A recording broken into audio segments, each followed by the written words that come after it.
Jesus subiu a um monte e chamou a si aqueles que ele quis, os quais vieram para junto dele.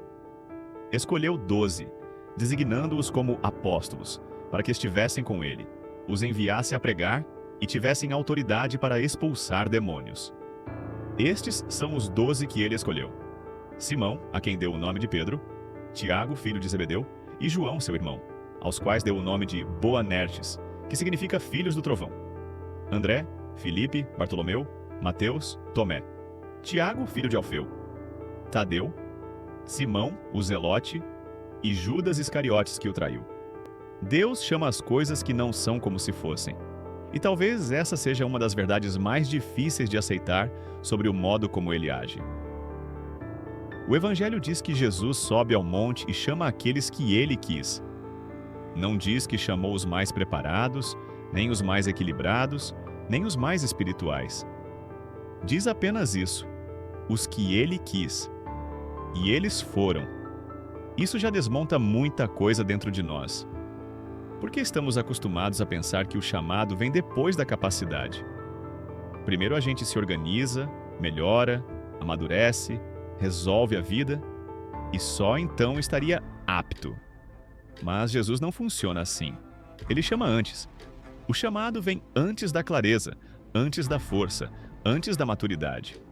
E o texto deixa claro o motivo do chamado: para que estivessem com ele. Antes de qualquer missão, antes de qualquer envio, antes de qualquer autoridade, vem a convivência.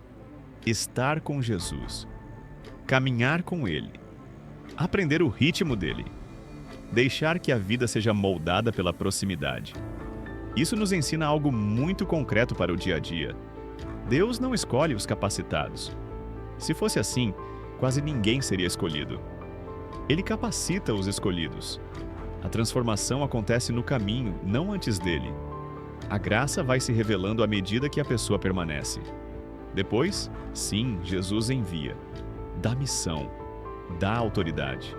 Mas repare, essa autoridade não nasce da habilidade pessoal, nem da eloquência, nem da força de caráter. Ela nasce da relação.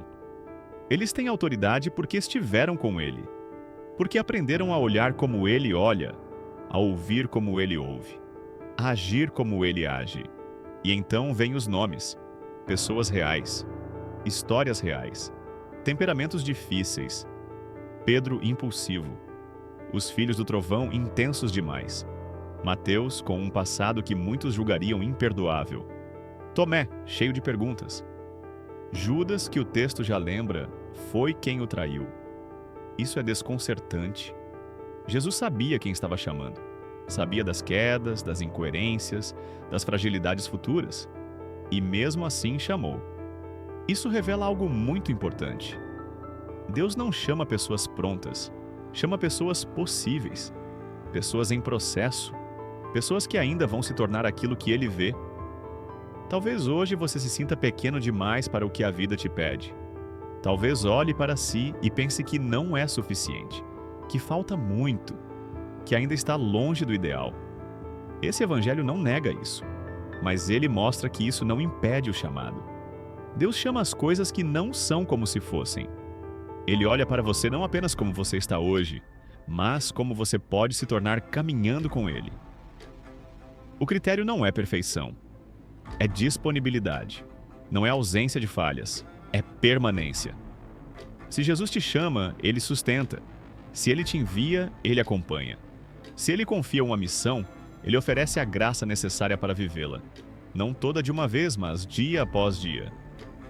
Talvez hoje o convite não seja fazer mais, provar mais ou se cobrar mais. Talvez seja simplesmente subir ao monte interior, atender ao chamado e estar com Ele. Porque quem está com Jesus, mesmo sem perceber, vai sendo capacitado. E aquilo que ainda não é, começa aos poucos a tomar forma. Amém.